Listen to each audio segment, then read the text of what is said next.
عزیزانو، علامه ابن جوزی رحمه الله یو کتاب لیکلی دی. هغې کې د کتاب نوم دی المنتظم فی تاریخ الامم. او نور علما هم په خپل کتابونو کې یو قصه لیکلې ده چې یو ځل حضرت موسی علیه السلام د الله سبحانه وتعالی نه سوال وکړو: الهی ارینی جلیسی فی الجنه، ای زما ربه، ای زما اله، ای زما الله، ما ته د جنت ملګري په دنیا کې وښیه. الله سبحانه وتعالی ورته وفرمیل: اذهب الی بلد کذا، فلانی ښار ته لاړ شه، تجد رجلا قصابا، ته به هلته کې یو سړی ووینې، فهو رفیقک فی الجنه، هغه ستا د جنت ملګری دی، ستا د جنت ملګری دی. موسی علیه السلام چې کله هغه دکان ته ورغی او هغه قصاب یې ولیدو چې اول یې یوه ښه د غوښې ټوکړه را بیله کړه او هغه یې ځان سره محفوظ کېښوده. کله چې کور ته روانېده نو حضرت موسی علیه السلام ته یې وویل: یا جمیل الوجه، ای د ښایسته مخ خاونده، یا جمیل الوجه، ای د ښایسته مخ خاونده، هل لک ان تکون فی ضیافتي، تاسو ماته د میلمستیا سعادت را کولی شئ؟ تاسو ماته د میلمستیا موقع را کولی شئ چې زما سره لاړ شي او زما میلمه شي؟ حضرت موسی علیه السلام ورته وفرمیل: او. هلکې حضرت موسی علیه السلام هم غوسته چې زه د دې سړي میلمه شمه، ځکه چې دا سړی الله پاک ما ته فرمی چې دا سړی ستا د جنت ملګری دی، نو چې ده کې څه کمالات دي چې دا زما د جنت ملګری دی. نو دا حضرت موسی علیه السلام ورسره کور ته لاړو. دا کس چې کله کور ته ورسېده نو اول یې غوښه ښکلې پخه کړه او د هغې نه یې ښوروا هم وویستله، سالن یې پکې ډېر مکو او ښکلې ښوروا یې ترې وښکله. کله چې خوراک کېښودو نو یوه نوڼۍ به یې پخپله خوړه او دوه نوڼۍ به یې خوا کې ځان سره یو پچۍ ایښې وه، هغې پچۍ کې به یې ښکته ورکولې، چاله به یې ورکولې. په دې کې چا د دې سړي دا کور دروازه وټکوله. دغه ځوان قصاب په منډه باندې ورغی او هغه پچۍ همداسې پرېښوده. حضرت موسی علیه السلام چې هغه پچۍ کې ښکته وکته نو ډېر بوډا سړی او یوه بوډۍ ښځه یې په هغې پچۍ کې ولیده چې د ډېر عمر د لاسه د هغه د مرغو د بچو غوندې جوړ شوي وو، د ډېر زیات عمر د وجې نه هغې دومره کمزوري شوي او دومره واړه شوي وو لکه د مرغۍ د بچو په شانتې. د مرغۍ واړه بچي چې وي او ویښته چې پرې نه وي دغه عمره ترې جوړ شوي وو.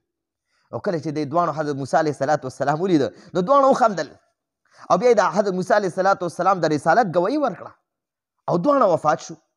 مور هغه د قصاب هغه مور مړه شوه او هغه پلار یې مړ شو. او کله چې دا ځوان راننوتو دا قصاب دننه واپس کور ته راغی او پچۍ کې وکته چې مور او پلار یې دواړه مړه شوي دي. نو د حضرت موسی علیه السلام لاس یې ښکل کړو او وی وی: انت موسی رسول الله، انت موسی رسول الله، آیا تاسو حضرت موسی علیه السلام د الله رسول یې؟ ده ورته ویل چې او زه حضرت موسی علیه السلام یم، خو دا راته ووایه چې تا ته چا دا خبر درکړو چې زه حضرت موسی علیه السلام یم او دا په دې پچۍ کې څوک دي؟ دې قصاب ورته وویل چې دا په دې پچۍ کې دواړه زما مور او پلار دي، دې ډېر کمزوري شوي دي، نو ما ځکه په دې پچۍ کې اچولي او زه تر هغه وخته پورې خوراک او څښاک نه کوم تر څو پورې چې مې دوی مې ماړه کړي نه وي، دوی له مې خوراک نه وي ورکړی.